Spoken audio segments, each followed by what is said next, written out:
Okay, good day everybody, or good afternoon, this fine sunny Sunday afternoon. My name is Michael Wright and I'm the canine behaviourist.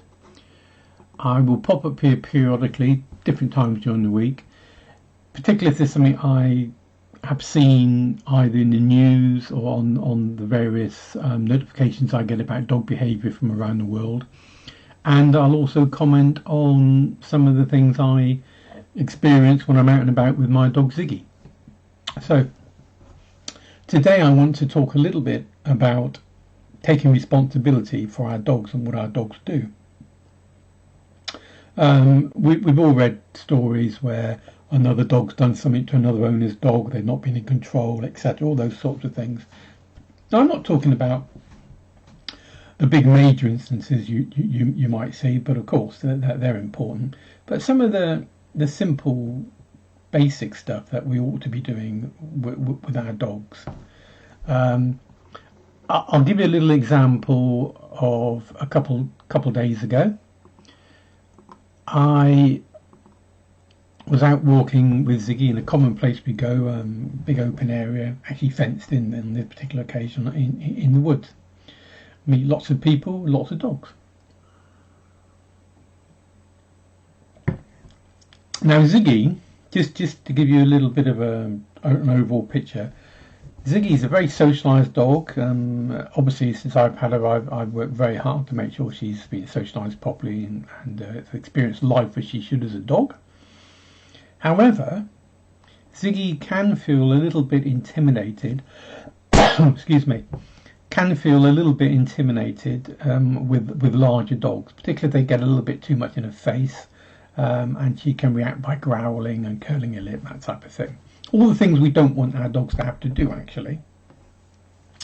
So we're walking along, and in the distance I see a group of 3 or 4 people, I think they're all together, and they've got 2 or 3 dogs. So the dogs are lovely, but 2 of them are rather large. I think they're Limburgers. I think that's the term for them. Big dogs. Nice temperament usually, these dogs, but nevertheless they're big units. Now Ziggy is okay with dogs like that, as I said, but she doesn't like it when they get too up in her face and too lively. Now one of these dogs was doing exactly that. She was quite lively and energetic, a young dog, only wanted to play and get Ziggy going. And of course Ziggy's an older girl now and she doesn't really like that type of thing. So as is my want, and I'll try and educate people as I go along, often with not terribly nice responses. And the response from this person's owner was one I come across quite often. So I say hello to the dog, get it to sit down, and I just make a gentle suggestion, really. And I said, if your dog's a little bit too lively, and another dog doesn't really like it, it's really incumbent upon us as owners and responsible people to really take charge, as is the title of this little talk, take responsibility for what our dogs are doing. So in this case, this dog isn't responding to your comments of coming or anything like that, any commands whatsoever. So it's my view that you should punish a dog when it's doing that. I use the term punish, and I don't mean punish in the true sense of the word, where you hit them or you shout at them or you abuse them in any way. In this situation, punishment simply means calmly putting the dog back on the lead and having the dog sit calmly. The dog will learn that if you do that every time it's upsetting another dog or getting too lively, too boisterous, it will learn that its owner's response to that is to put the dog on the lead, in fact take the dog out the playground, if you like. Now the dog won't like that, so I'm not averse to dogs being lively and enthusiastic, but if it's upsetting other dogs, you have to step in and take charge. So in this instance, the dog should have been put back on the lead, should have been got to sit down calmly, and then as soon as it's calm and relaxed, you let the dog back off the lead and it can get back into the playground. And if it does it again, you repeat. and you do that ad nauseum. And trust me, the dog will understand eventually that that is what's required of the dog, and she'll stop doing it. She'll get used to meeting dogs in a slightly more calm way. And if another dog's up for a play and a run around and a play fight or whatever, that's great. That's absolutely great. No problem at all. But to be frank, I still see so many people that utter those immortal phrases. It's okay, she needs telling. She'll work it out. And she'll learn. She'll tell them. Right, I've said this a good few times, but I'm going to say it again. We do not allow our dogs to tell another dog. We don't allow them to get into the position where they have to show any form of aggression, be it a curled lip, be it a growl, or even to snap at another dog. What you're actually doing here, you're not helping the situation at all. You are actually teaching the dog that's having to respond like that to be potentially aggressive to other dogs it meets, because it doesn't know whether that dog it meets next is going to do the same as this dog that's had to growl and react to. So we have to control the situation. So as I say, we don't expect the other dog to have to tell the other dog that it's not happy.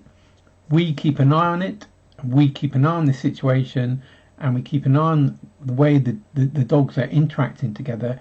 And if we see one dog is getting stressed, the owner of the dog that's causing the stress has to take charge and take that dog out of the picture. This isn't rocket science. It really isn't. But of course, I gently, and I mean gently, described that to this owner, who's a lady probably in her early 70s, and I could see the bottom lip setting, and she was looking sterner and sterner at me, and the husband was standing behind her looking, oh my God, you know, and he looked a bit nonplussed. He got what I was saying, he clearly did. But his wife, no. She said, well, thank you very much for that, but I know what I'm doing with my dogs, and I'll keep doing it my way.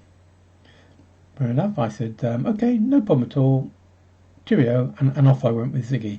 But of course, she's not doing it the right way. She's doing it her way, that she's done it for many, many years. And the fact that it's not right is irrelevant to her. It's her way. I've done it this way, and I'm not going to be changing. So, you know, the bottom line is I can't help everybody, but that would be my advice generally to people with their dogs. In fact, she said to me the next classic thing that will come out of an owner's mouth. Well, if your dog doesn't like it, put your dog on the lead. So here we are. My dog is walking along quite happily, and it's sort of politely said hello, and the other dog is irritating my dog and getting my dog's space. It's my responsibility, according to these people, to take my dog out of the picture, not the dog that's causing the problem. Now, I've seen this many times, and that's my view on it, and I won't be dissuaded from that. I'll give you another example of that. A couple of years back, we were at a river, and there were 4 or 5 dogs there, and Ziggy, and they were all in the water. I was in the water. They were having a fantastic time. I was throwing balls for them and toys and whatever. They're having a great time. 3 or 4 other owners there. Another dog comes along. Doesn't matter what breed it is, but it was a not insubstantial dog. And I could see this dog was going to be a problem. If you understand body language and watch dogs' body language, you'll see some dogs carry themselves in a certain way. You know, there's a bit of an attitude, if you like. I don't have a human terms on it, but there's a bit of a stance there. And this dog was a dominant dog. It wanted to dominate all the other dogs. So it was jumping on dogs' backs, and it was pushing them and getting in the way, and not growling and grumbling. And you said, oh, it's all right, she's only playing. When actually the dog wasn't doing that. The dog was trying to insert itself into this happy little group and be the boss, if you like. And some dogs were getting a little bit irritated by this, and there were some growls going on and whatever. So I said the same thing to this person, who took the dog and went off in a hump, but the dog left, which was good.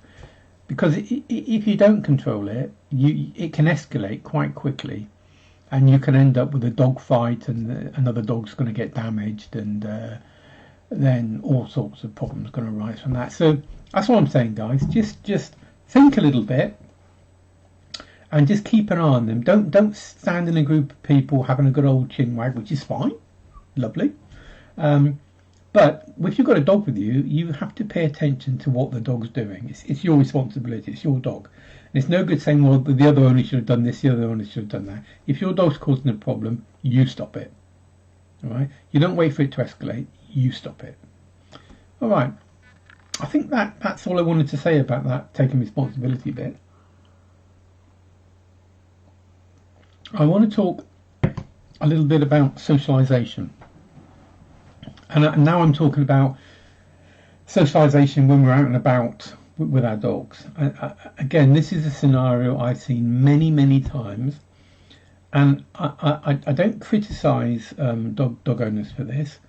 It's just an observation that the type of behaviour I'm going to describe to you is common in dogs, and also the type of the human behaviour that's responding to the dog behaviour is also common. So I'm out doing a bit of road walking with Ziggy this time, so we've gone down a country lane. We're crossing a little industrial area, a few farm buildings, very common, and there's always dogs walking around there. And this small dog and her lady owner is following us, and this dog's very enthusiastic and very noisy, very barky. It was yapping the whole time and grumbling and whatever. So this lady called up with me, and before she goes by, I just have a little chat. And she said, she's always like this. She said, I have to keep away from other dogs. This dog was about 5 or 6, something like that. And she'd been doing that for 5 or 6 years. And I said, well, okay. I said, would you like me to offer a bit of help? When I told her what I did, she said, oh, yes, please. I said, right, okay. First thing to know is, have you socialised this dog over the years? She said, well, that might be one of my mistakes. I said, well, no, it's not necessarily a mistake. It's just have you... Well, not that much, because she barks and I get embarrassed. And that's another classic thing. People get embarrassed. We shouldn't get embarrassed about our dogs.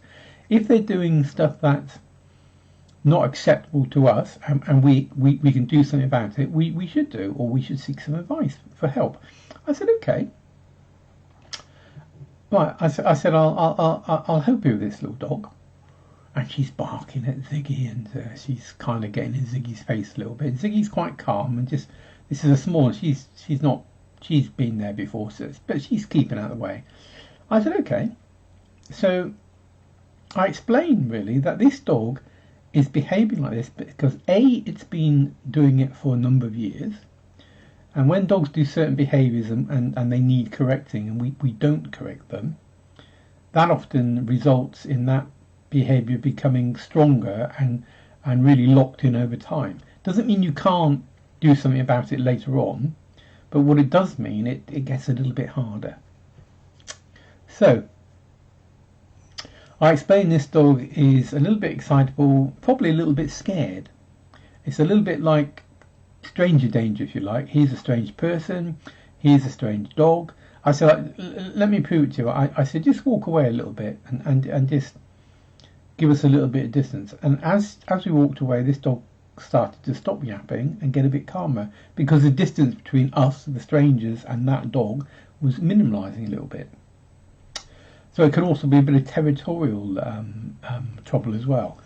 I mean, and a dog's territory is movable.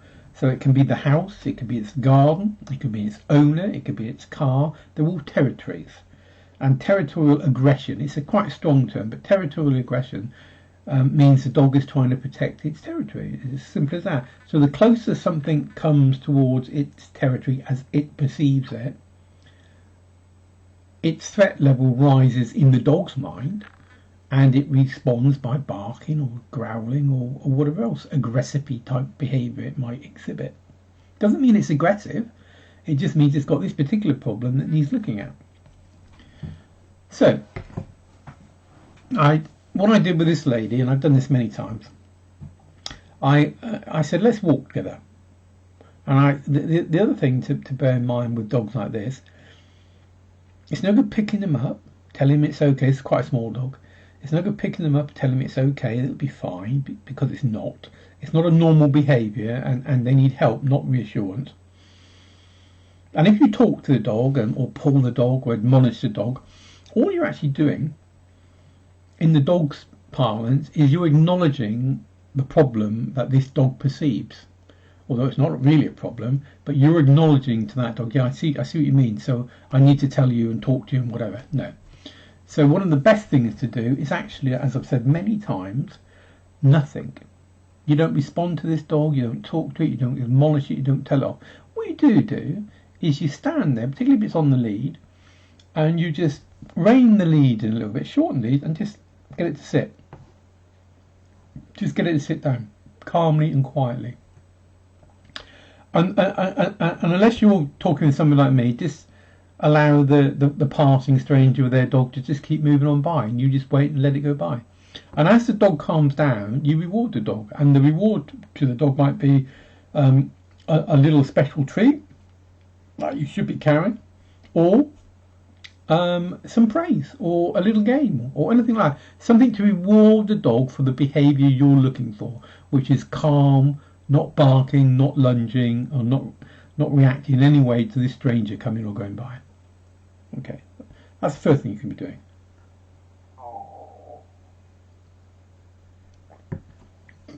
The next thing with a dog like this, and I've done this quite a lot, is you walk with somebody, with another dog that's a stranger to that dog, but you keep a distance. So if you look at it, you basically go like this. So you have the human here, you have the dog on the outside there, all right, and then next to the human on that side you have the other human, and then you have the dog. So it's dog, human, human, dog, and you have a gap, good old gap, and the gap should be a good 6 to 8 feet. And now you just walk. You walk calmly, and as this dog lunges and barks and does the rest of it, you don't respond. You might at some time find that you have to just stop and stand there and allow the dog to settle, but you walk along, and as the dog doesn't react, and it will get it, as the dog doesn't react, you start to close the gap, and you tell the dog it's a good dog and reward it with some praise, and you gently close the gap between the two humans. And the object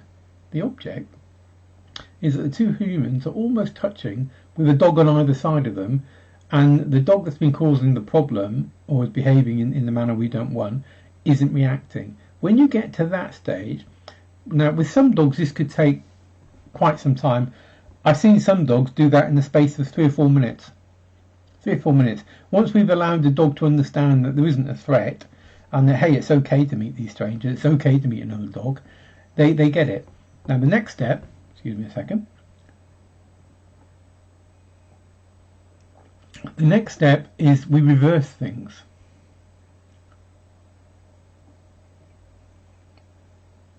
So now we go, again, different, we go human, dog, dog, human. And then we have the gap again. We have that nice wide gap, 6 to 8 feet. And we do exactly the same thing. We just walk along, and we allow the dogs just to walk on the same side, but at distance. Now, as the dog that's been causing a little bit of a problem reacts, what we do is we then keep calm, we stop, we wait, and as soon as the dog is calm again, we continue walking. And then we just close the gap again. We just close that gap between the dogs until we get to virtually nothing. And when you've got to that stage, if you're in an area where you can do, the next step is to just let the dogs off the lead. Just let the dogs off the lead and step out of the way and just allow them to be dogs. Now I did this with this little dog, and within 3 or 4 minutes she was off the lead with Ziggy, my dog. She was sniffing Ziggy's bum just to get a bit more information, common, and that's good behaviour. That's how they gather a lot more information. And they're sniffing the same part of grass, they're weeing in the same area, and then they're just ignoring each other, doing their own thing, quite happy. And we walked for quite some distance like that, quite some distance, until we about turned and made our way back. And as we came back, we met another very young dog, a bit of a nervy dog again. Similar thing going on with this dog, but it was a puppy. And the dog that I'd been helping started barking, but she stopped barking really quickly when no one took any notice. And we allowed this dog to come back off the lead. The younger dog, the puppy, they weren't too sure about the dog's recall, so we didn't get that one off the lead. But the same principles applied, really. So there you go. That's pretty much all I've got for today. I just wanted to talk about the importance of observing your dog, keeping an eye on what it's doing, how it's interacting with other people and other dogs, and if there is an issue developing, you have to take responsibility to deal with it. And from a socialisation perspective, actually the last thing I didn't say, the lady who I met, she was walking this dog away from other dogs because of its barking. And now that's actually directly the opposite of what you should be doing.